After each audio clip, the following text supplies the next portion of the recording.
Welcome to TiffDoesLoans Podcast. Today I'm streaming with Dakota Bailey in Indiana. Yo. How are you? Doing well. Thank you so much for joining me. Dakota is the owner of LTD Properties out there in Indiana, but is across the board just been climbing up, just building his team. And so I asked him on today. We actually met at WealthCon this year, earlier in the year, or last year, sorry, a couple of months ago. So we definitely kind of vibe there. A lot of the same fitness, faith, all these things. So I definitely am so glad that you're joining me, that we can kind of bring, all these topics together in real estate. So why don't you just start by telling us your journey into real estate and what inspired you to focus on the fix and flips and wholesaling? Yeah. So my background, I grew up pretty poor. I actually grew up in foster care, which some people don't actually know that. Wow. But I grew up in, just a pretty poor life. We moved around a lot. Parents were on drugs, the typical hero's journey, I would say. And went into some physical labor after high school. I was pretty defiant in high school too, which is also interesting. I didn't really respect or listen to authority. But as soon as I turned 18, I was like, man, I want to work. And so I started working. I was working in physical labor, did landscaping for a couple of years, worked in the street department, worked in factories. Well, every time that I was doing landscaping, I needed a winter job. And so one winter, I ended up getting into car sales. And that's really when the whole thing started taking off, where I realized I had a natural sales ability and just a care for people and to help them problem solve. That's what I was really good at, problem solving, listen to what people want, helping them to achieve it. And so that's really what sales is. And so started off in car sales, did pretty well at that for probably about 4 years until I got into real estate. So I read a book called Rich Dad, Poor Dad. And I'm sure a lot of people have read that book. So that was the book that changed it for me, because when I got into car sales, I thought you make six figures and you're rich. Well, I started making six figures and I found out I didn't have a whole lot of time. And so that book helped me to understand what actual wealth is. And wealth is, not just having money, but also having time.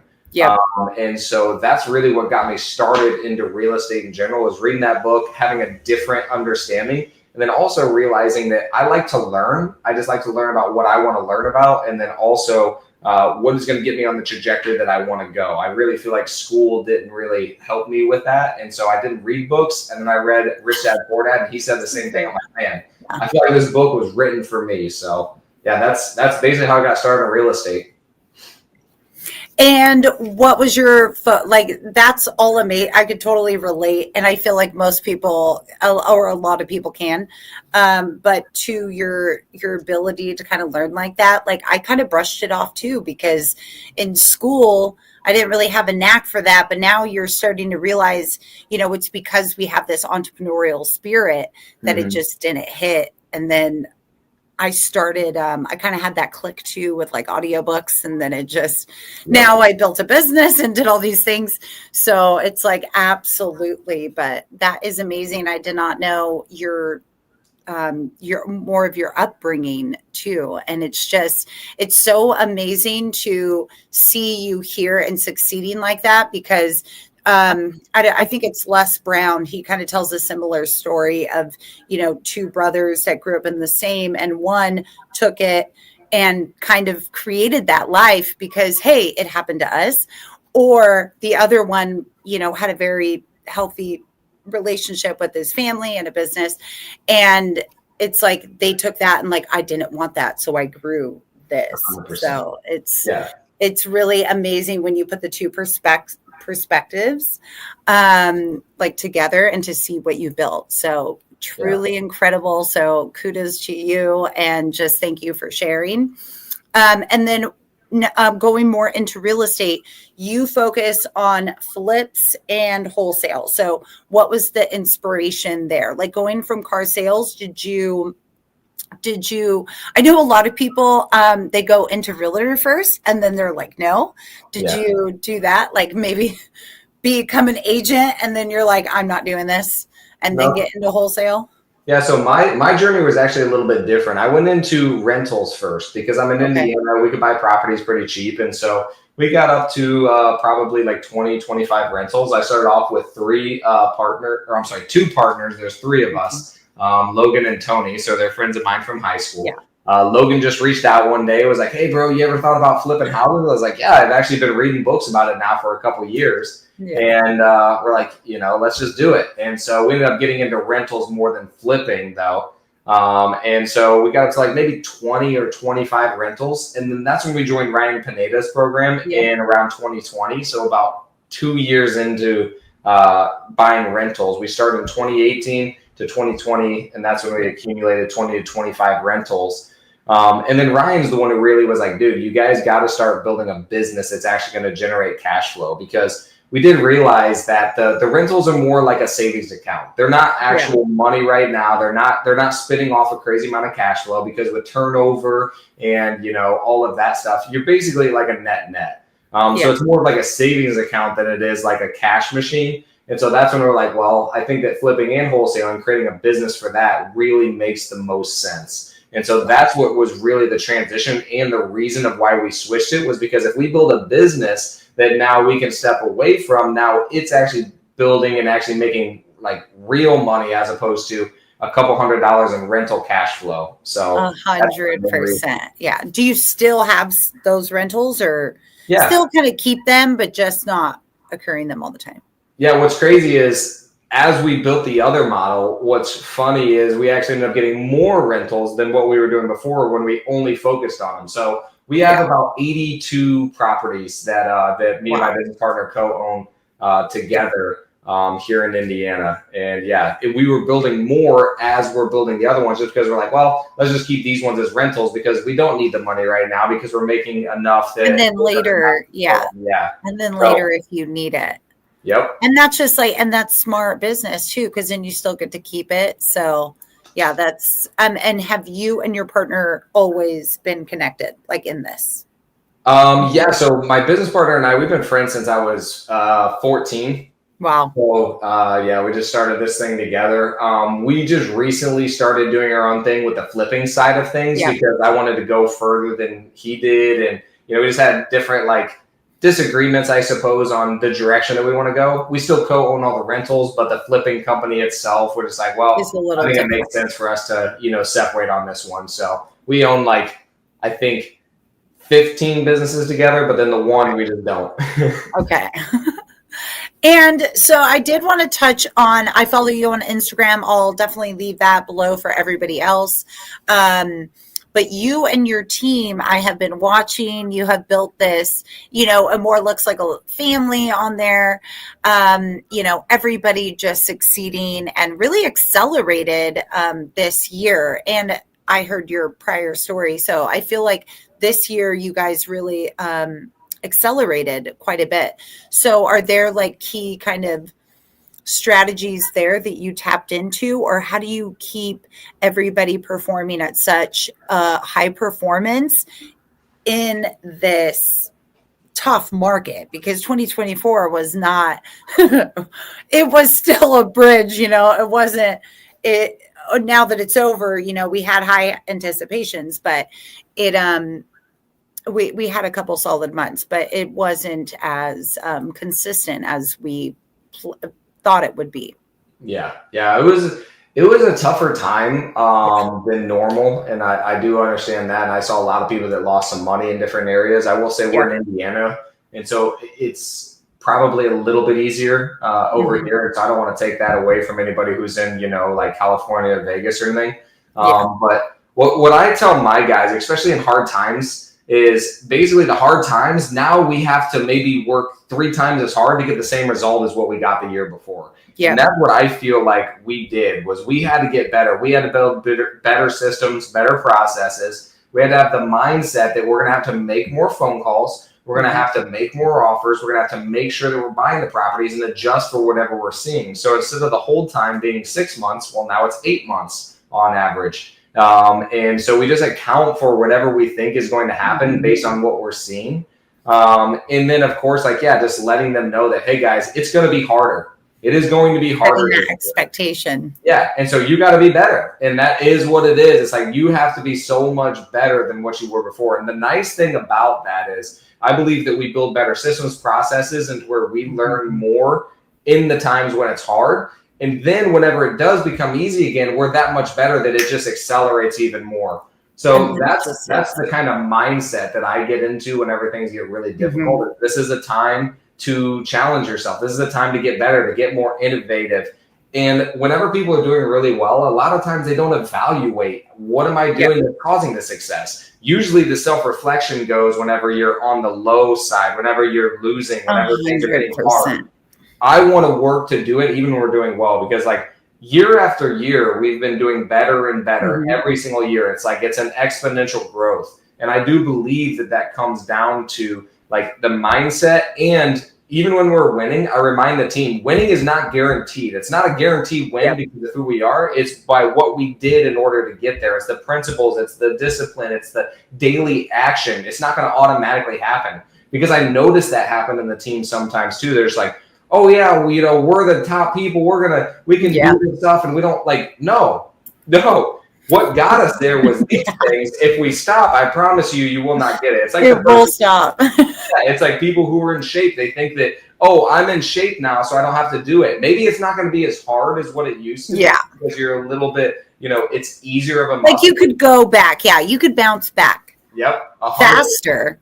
But yeah, it should be a new level of which you are going to be maintaining, a new level of what you were going to do every day. And so for me, it was harder. It was more difficult. We had a lot of challenges. I'm actually dealing with something that's very, very challenging right now. Some of the hardest things I've ever dealt with in business, actually, that I've been dealing with the last couple of days. And so I was like, even thinking about. Is it like a property?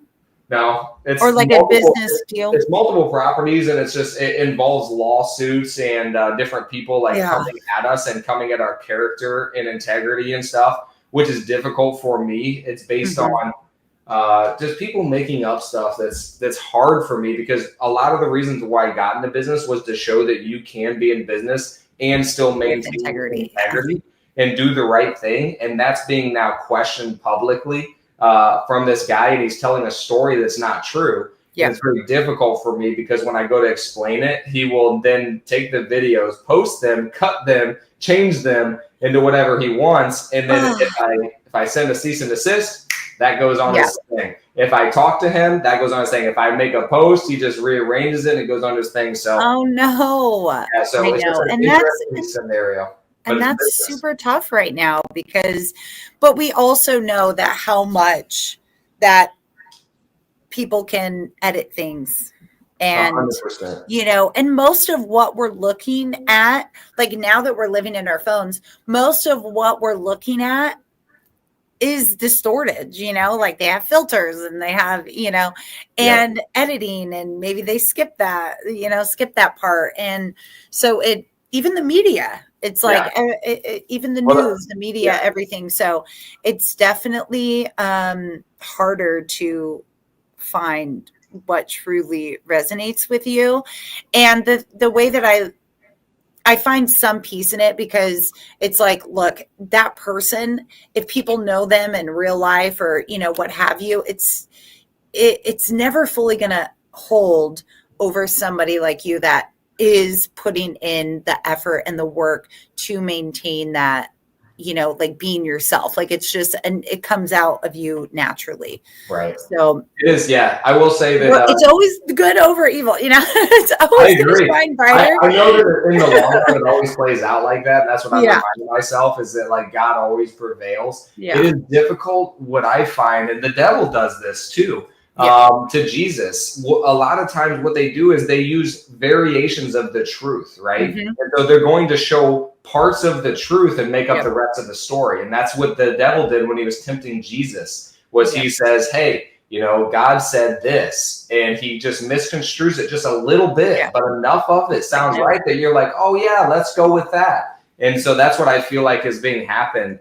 So it's just an interesting scenario.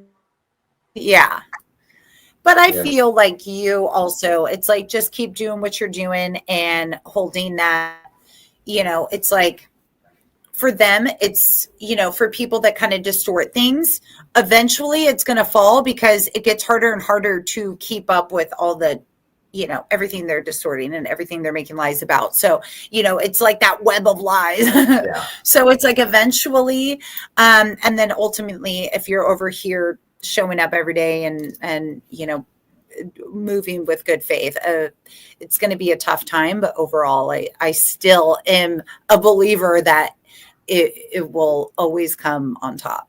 Yeah, 100%. But yeah, that is also part of our business. And they always say like more money, more problems, It's just like, but that's why you have to keep, and I'm seeing that now, like being a business owner, it's like the main thing, it's not building a business is easy. It's building the person that can, you're going through all this, but look, like you're here, you're talking, you're still making moves every day.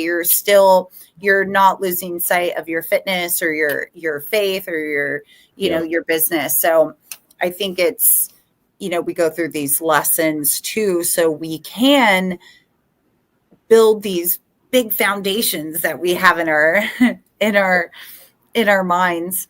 And then also I wanted to go into your training. So you created a course. Yep. So why don't you kind of tell us about that?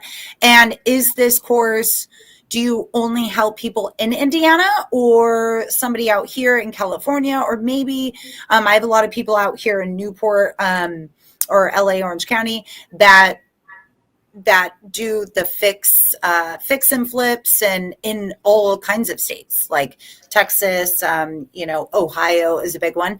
So is your method still good for them in other states? Yeah, 100%. So a lot of people kept reaching out to my business partner and I were just asking for help. And we're like, man, we can only talk and have lunch with so many people. And then as we started to grow on social media stuff, which we're not like crazy, like I have like, I don't know, 3,000 followers or closer. So it's not crazy, but the amount of people that reach out to us and ask for advice is actually a lot. And so we're like, dude, we want to help these people, but then also it's like taking up so much time that we can't tell them. And we can only tell you so much in a 30-minute lunch. There's a lot more that I feel like you need to learn. So that's why we're like, okay, let's create the course. And it basically starts you from A to Z, how to wholesale and flip. And so we teach you how to pull lists. We teach you how to market, the sales, the scripts, all of that stuff, all the way to like actually listing the property. So that's what the course is. And so, yeah, that's available. I also do one-on-one coaching with people for $250 for 30 minutes. So you can go over anything. I can call your people, try to close a deal with you. I mean, you want sales training, if you want business advice, if you want to learn how to set up a wholesaling and flipping business, structure, commissions, paid, anything like that. So I'll help anybody with anything in any state. I believe that, I can help. I mean, I also do sales training for Ryan Pineda. So if anybody wants to join Wealthy Investor, I do sales training for him on Wednesdays. And then also can help you guys with leads and everything like that with lead packs. So awesome. Basically anything you guys need with real estate, I can definitely help with. So. And so if they say somebody out here, like maybe they're looking, maybe the right deal pops up, but a lot of us entrepreneurs too, we get ahead of ourselves sometimes. It's like, oh, the right deal is here, but like I actually haven't done this before. And maybe they haven't done the full course, but like they got a deal. Is that something that, like they could bring to you, be like, hey, can you kind of help me navigate through this? Yeah, 100%. That'd be one where I'd say, hey, let's jump on a Zoom call and do the $250 for 30 minutes. Because a lot of times you don't need much longer than 30 minutes. I can give you your next 5 steps. And what I see a lot of people do is they want to know all the way step A to Z, which is cool. I want you to be informed, but let's worry about like step 1 through 5. The main one. And then once you get 1 through 5, I promise you, somebody will be there to answer the rest, and I'll be there. So like if you need help afterwards, I will help you. But like I just see a lot of people that want to know so much about how it's going to go, and they just need to worry about how do I actually get the next 5 steps completed. Yeah. Or it's like the analysis paralysis. 100%. Yeah. I definitely could get that a little bit, but I am more of like an action plan type person. So I like to build my roadmaps. I'm more a little OCD like that. And then into your lead sourcing. So you guys have accelerated this year, like I'd mentioned. Is what are your key strategies, and how are you keeping these high quality leads again in a tough market? Yep. So you basically like asking me what we use for marketing, because that's what I pulled up. Yeah, like maybe your marketing, or maybe the strategies that you use. So I know you said like pull your list. So is there, like, if you were to tell your new team, like team member, to go find leads, like what would be your go-to to get them started? So if you're just starting, I would say bandit signs, turn on your notifications for like for sale by owners on Zillow, Realtor, Redfin, on Facebook Marketplace. That way you get notified whenever any property goes up. Start doing it that way. That's a very low cost way to get started. The signs, the bandit signs, that's a really low cost way to get started. What are they? Bandit signs, the signs that like you put with the two stakes, like garage sale signs, or the ones that say we buy houses. So so that's a cheap way to get started. A couple tips there though. Make sure you use a Google number, and certain cities will fine you for them. So you want to use a Google number, and be very careful with those. But that's a very low cost way to get started. You can also pull lists. You can use PropStream. You can use just different list pulling websites, and then you're going to skip trace them. You can cold call them, text them. That stuff's getting a lot more regulated now, so it is getting more difficult to do, but it's still a low-cost way to get started and to go that route. You can also do pay per lead, so you can go to these different companies who are already advertising and marketing and pay per lead. One of those is Lead Kitchen. That's we actually use Lead Kitchen. Mm-hmm. That's a big one. Yeah, they've done really well for us. That's a one that we did start January of last year. And so that one really helped us a lot.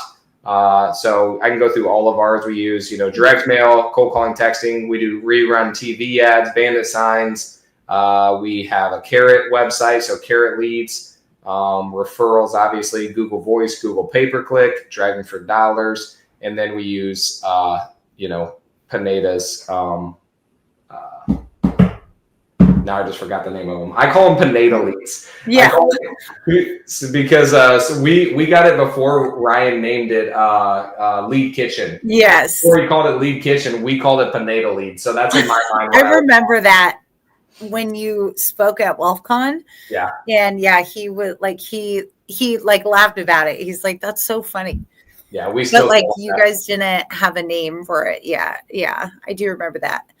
And and you guys are all across the board then. But I feel like in these markets, that's how you have to be. That's how, even as a loan officer, that we are. We're doing the mailers and the videos. You do a lot of social media. 100%. Yep. So a lot of reels. Yep, and that helps. That helps with referrals and just being top of mind, and then other JV partners to come to us as well. That's what I'm thinking too, with a lot of social media. I get asked that a lot. They're like, do you, people ask the conversion. I was like, yeah, but it's not, I was like, I'm staying in front of everybody. I was like, but I'm building credibility for myself and, that trust factor. And it's something that they can send hey, and then they can kind of get my message. 100%. So I think it's more kind of build your message and your brand and kind of what you stand for, and kind of helps on the trust factor. Yep. And I also changed my name to Tiff Does Loans. So whatever I post or if I like anything, it's just popping up Yep. So now 100%. They'll know when they need a loan, they're going to be hopefully in my head, it's Tiff Does Loans. Yep. So that was one of my strategies there. So I do want to go into, you mentioned it a little earlier, we talked about God, but I do know that you are a Christian. Even when we went to WealthCon, they incorporated that into the event. We did like a full service on Sunday. I thought that was just absolutely incredible.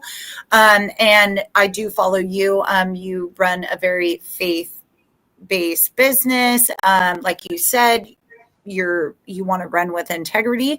So how do you, and maybe in the business where even like car salesmen or like wholesale might not have the best reps as an industry in full. So how do you, how do you how do you run your business through your faith? Like, how do you integrate that into your decision making? Yeah. So I think that for me, it'd be almost impossible not to, because it changes every decision that I make. And so the decisions that I make are not necessarily the most profitable decisions, which even despite, the media right now, today and yesterday, just coming against us, it's not based on profit. And I've lost profit based on what I thought was right and what I feel is ethical. And it's not like I just decided, but for me, it comes down to who we are as people and what God put us here to do. And I believe that, it's not about necessarily what you do. So you could be a car salesman, you could be a police officer, you could be a surgeon. It doesn't matter what you do. It's important how you do the thing that you do. And so it's like, how do you go about that? Like, what is the most important for you and your values? Is it money, then God? And so if you need to get rid of God in order to make more money, you're going to, hey, let me rearrange this, That's something that I think is important. And so for me, it dictates every single decision that I make in my life, because even right now with the person attacking me, my flesh is just like, man, like I want to go, attack the guy back. I want to fight him because I was a fighter. And so like, I got that urge of like, man, like this angers me. And so I want to do this. And so it's like, man, but like, that's not who God called me to be. That's not how I want to represent myself as a leader, represent myself to the company. That's not what I would want the people who work for me to do. Yeah. And so it just dictates everything, how I live, every decision that we make in the company, how I lead, what we listen to, what we say, how we treat the other people.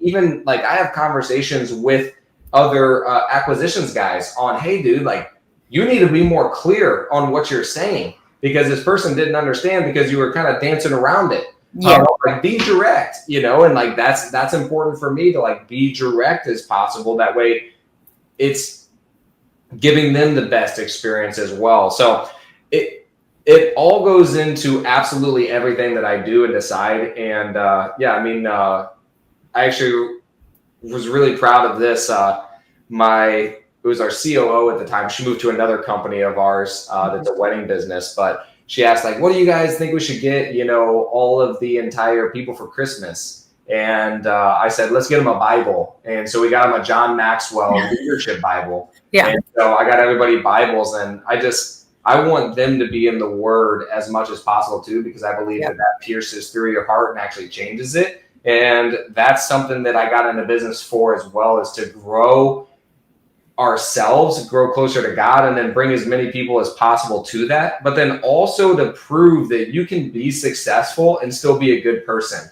And that's something that I think is the most important thing, because I feel like also people attack anybody that has money these days. It's almost like if you have money, you're attacked. If you are in shape, you're attacked. If you're a white male, you're attacked. Anybody who's doing anything significant or anything good with their life, you're going to be attacked for it now. Yeah. And so it's like we are now being scrutinized even more, which is okay.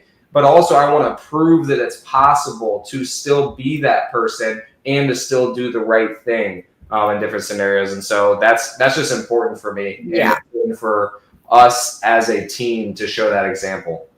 And I love that as you brought that into your team, because absolutely, like I'm a big believer in change too.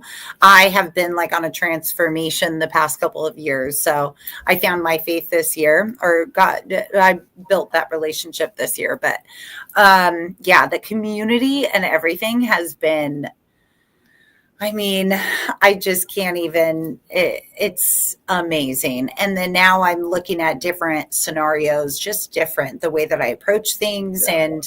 And yeah, I think it's really important. And it's once you actually start to kind of see things that way. And, I do agree, like, a lot do attack too. If you're trying to kind of bring that balance and to build that life, yeah, sometimes, it can get lonely because there is attack coming in. But yeah, I feel like that community has really helped ground me and bring it into my business too. So Yeah, I think and that's awesome that you're building that with your team.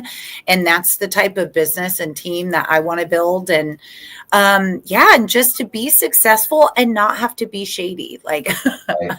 I'm I'm the same way. I'm like, there's got to be a foundation here that we could build. That there's plenty of people out there that are showing the ways that they've been successful. Even breaking it down and doing your reels and letting people know that, hey, you can follow God, be fit, make these decisions, and and still make these decisions. Sure, make some money, make a lot of money, but also be leading with the right choices. 100%. Yeah, I think It's going to that benefit. it's going to be difficult too, and that's what I've realized is like, well, I didn't choose this life to make it easy. I think that it's more difficult when there is those bias, like you said. Like, there's already a bad rap for car salespeople. There's already a bad rap for people who buy properties, right? Yeah. And so what I think about that is like you're already fighting an uphill battle, so you should already know this is going to be difficult. Because like the way that I think about it, the way that I've kind of framed this in my head is like, even if I'm doing everything 100% right, let's just say that in like a court case or something like that, if we go to court and there's an 80-year-old lady and there's a car salesperson, does not matter if the older lady did something wrong or anything, they automatically will side with her anyway. It does not matter what the truth of the situation is. It's a bias based on who the people are, which I find interesting is what we do as humans, because it's no longer based on a scenario. It's based on whatever we deem is okay based on our preconceived notions, which we all do that. But anyway, it's just interesting that almost no matter what the car salesperson would say, even if he was doing the right thing, it's almost like they wouldn't believe you anyway. I feel like, but that's part of like this journey. And I feel like we've been on similar journeys, more like mind mastery and just more trying to be more like Christ and trying, as much as you want to shake people and like, no, this isn't, this isn't what you're saying. And that honesty comes out of us, but it's like, you just have to believe that, like, look, that's going to unravel. Like, you don't have to spend your time and your energy because they're going to keep making those decisions and keep doing those things. So it's like, we have to learn how to just don't put the time and energy and but that's one of those uphill battles. That's part of the walk, right? 100%. So choosing to, as hard as it is, because like I definitely, want to, I struggled with that a lot, like having to prove myself, because it's just like my heart was always in the right place. And, some people, so it's like a lot of those battles. And it's like now, I don't know, I'm like mid-30s now I'm in my life where it's like, okay, no, I know that that's not the truth, but we're just going to I'm going to ignore it. I'm going to let them think whatever they want and continue. So yeah, it definitely takes that strength within us. Yeah. And just to realize, like, you're not going to win every battle. Like you said, some people, just because like it's an older lady, they're going to side. Yep. So, but I have seen in your business, you run with like fitness, real estate, faith, all these things in one, and you have created such a, nice balance in all aspects. So, just a kind of final question here. What would be your advice to, somebody looking to build their business and, kind of get into building all those areas up at once. Yeah. So I think a common misconception with people is they think that one is going to take from another. And I think that sometimes, obviously time wise, it does a little bit, but I also think that they add into another. So the story that I always give is there's a time when I was in car sales and, I did not sell anything all day. I just tried to make some calls, tried to do some things, didn't get anything done. I went home exhausted, so tired. And I was like, man, that day. Well, there's another time when I sold 4 cars and I was running around like a chicken with my head cut off. I get off work. I'm so happy. I'm excited. I could have ran a marathon. Yeah. And so it's interesting how we think that by us not being busy, it's going to give us more energy when really it's by being very intentional with what you want and then going after it. And that's in every area of life. If you're intentional in your relationships, be there in your relationships. I promise you that if you're taking care of your relationship, you're then going to go do better in your business. If you're then intentional while you're in business saying, hey, I got this area taken care of and, I got it figured out. We're good to go there. Then you go to your business. You're like, all right, I'm here. I'm going to focus on this. Then you go to your fitness. You're like, man, I'm here for 30 minutes. I'm going to crush it. So just being intentional with where you're at, where you want to go, and making sure that you're taking those steps in order to get there. That's when you're actually going to feel more energy. It's when you are procrastinating and you have all this stuff that's going on in your head that you want to do, that you need to do, that you actually like it's important for you in your life and you're not doing it.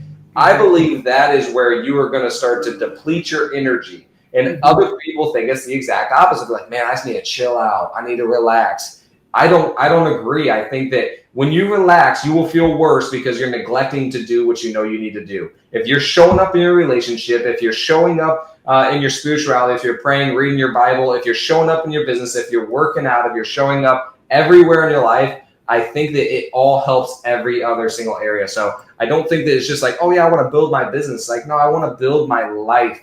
I want to build this life and become everything that God created me to be in. So that's kind of the mindset that I have. No, preach. I know. I agree. That's what I've been doing. I'm over here just like shaking, like, yes, yes, yes.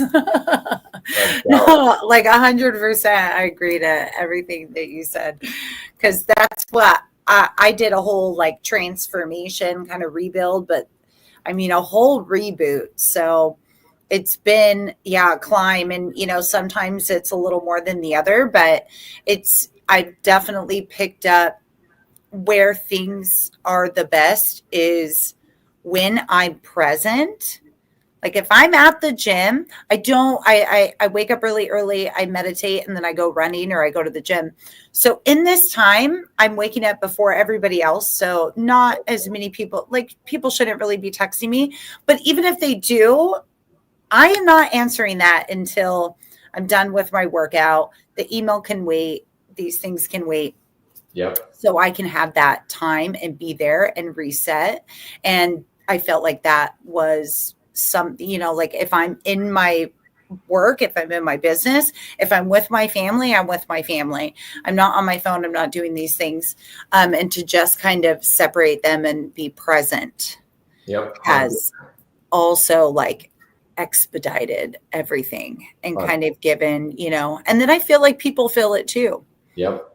And then that in there, like you said, will lead to, one thing leads to another. So now you're being present and now you're building better relationships because now they can trust you. You're being, now they're going to actually, I don't know, respect like that, value your time because you value theirs. So I thought that was huge. And just, that is all great advice. Thank you. I just want to thank you, Dakota, for joining me today. I'm going to have all of his information below for the course, for the training. And just, thank you so much for joining us and giving us all that advice. Absolutely. Thank you. Bye.